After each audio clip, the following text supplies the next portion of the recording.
सुनो हमार में हरारू हो ऐसे कहे करतारू हो हर बतिया हमर बुझना।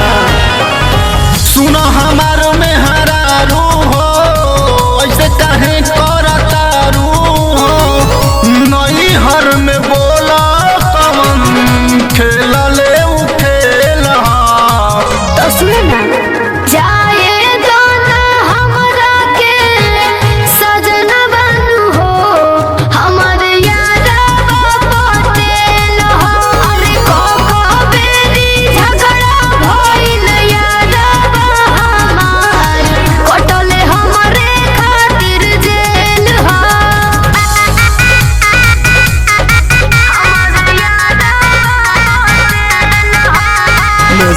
विकास रोशन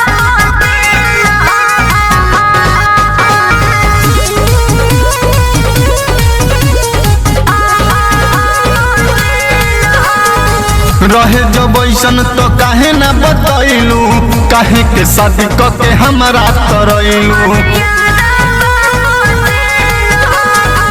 रहे हमार कुछ घर के मजबूरी यही से भई पटेल जी से दूरी।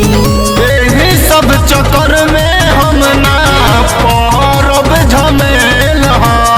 अच्छा जाए